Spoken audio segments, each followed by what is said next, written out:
Airlines on Saturday officially started a $12.5 billion construction project for what officials say will be Africa's biggest airport once finished in 2030. It will be located in Bishoftu, a town about 28 miles southeast of the capital, Addis Ababa. The airport will have space for 270 planes and handle up to 110 million passengers per year. That's more than 4 times the capacity of Ethiopia's current main airport, which will run out of capacity in 2 to 3 years. The airline told reporters it would fund 30% of the project and lenders would finance the rest. Abraham Tesfaye is the Infrastructure Development and Planning Director for Ethiopian Airlines. Various financiers from Middle East, China, Europe, and the US have been involved. So we will put all of these as a pool and access it from there. What I want to emphasize on this is that Ethiopian Airlines invested $610 million on this initial construction. The airline will avail this from its coffers within 1 year. Other creditors include the African Development Bank, which in August pledged a $500 million loan and lead efforts to raise $8.7 billion. While the government has pledged resettlement support for communities displaced by the new hub, some residents remain worried. Donc, pour être plus clair, l'Éthiopie est en train de construire l'aéroport le plus grand de l'Afrique avec une capacité 5 fois supérieure à son plus grand aéroport actuel. Mais qui finance cet aéroport? Bon, déjà, il a dit qu'il y a un apport personnel du gouvernement éthiopien. Aussi, il y a des bailleurs qui viennent du Moyen-Orient, en principe les pays arabes. Il y a aussi des bailleurs qui sont européens, américains. Il y a aussi l'ABAD, donc des bailleurs africains. Donc voilà, il y a un pool de bailleurs dans ce projet qui vont financer la construction de l'aéroport.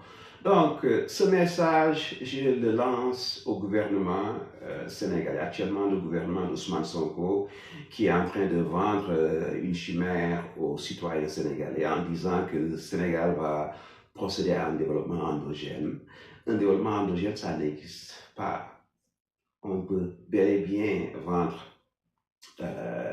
tout ce qu'on veut à un peuple, mais il n'y a que les gens qui ne sont pas instruits qui vont tomber dans le piège.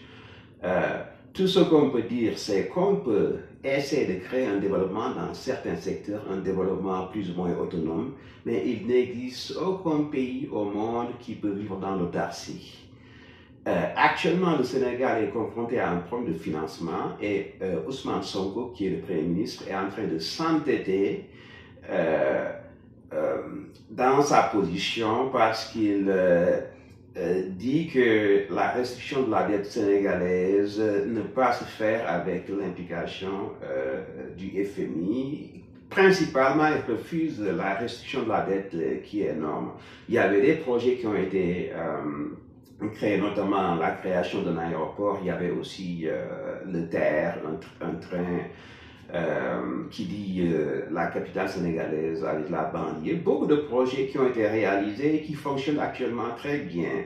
Maintenant, dans la mesure où Ousmane Sonko, avant d'accéder au pouvoir, avait une position radicale qui consistait à faire, soi-disant, dégager certains pays occidentaux, ne s'est pas rendu compte qu'en fait, il n'existe aucun pays, je dirais même des pays occidentaux, qui soient capables de se financer de façon autonome. Donc, il y a toujours des bailleurs étrangers, en général, ce sont des occidentaux, qui peuvent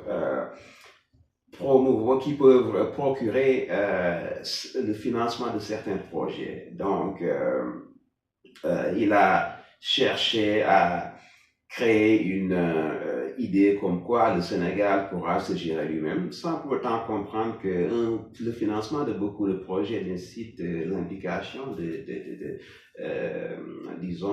d'organes financiers ou bien de pays étrangers.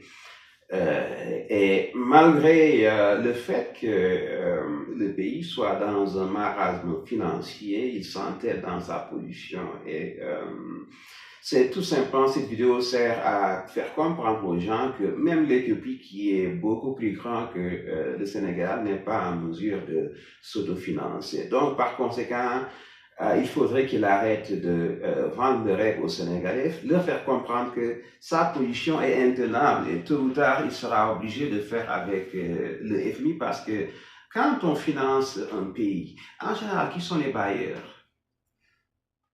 Ce sont, surtout pour les pays de l'Afrique subsaharienne, il s'agit de la BAD, Banque africaine de développement, ou bien le marché régional français, comment dirais-je, sénégalais. Il y a aussi le financement sur des institutions internationales. C'est un financement qui est risqué que, en général, les pays n'utilisent pas parce que les taux d'intérêt et les exigences en matière de remboursement sont beaucoup plus difficiles. D'autre part, il y a le financement bilatéral, donc financement pays à pays, mais comme il a tout simplement mis le dos le Sénégal avec la plupart des pays qui ont l'habitude de financer les pays, il n'a pas beaucoup d'options. Donc, il s'est tourné du côté des pays arabes, des pays pétroliers, du Moyen-Orient. Bon, là, paraît-il que ça semble donner quelques fruits, mais c'est pas gagnant-gagnant. Et l'autre option consiste tout simplement à émettre des bons du Trésor. Bon, quand on sait que le Sénégal est un très petit pays, bon, il n'y a pas beaucoup d'options, le levier est très restreint parce qu'il n'y a pas beaucoup de pays qui peuvent faire confiance au Sénégal au point d'acheter des bons du Trésor. Donc, les options sont très limitées et l'option la moins risquée est l'option qui te permet de pouvoir, disons, jongler avec les délais de paiement, de pouvoir négocier ou bien renégocier son financement, viennent principalement du FMI. Donc, il n'y a pas trop de solutions. Mais lui, il cherche à faire croire, disons, aux Sénégalais que c'est possible d'ignorer toutes ces solutions que sont les financements bilatéraux et aussi le FMI. C'est impossible. C'est impossible de le faire et il va tout simplement mettre le Sénégal dans le mur. Malheureusement, le président actuel le laisse faire et c'est dommage parce que la situation sera très difficile pour le Sénégal dans le futur et le futur est très proche.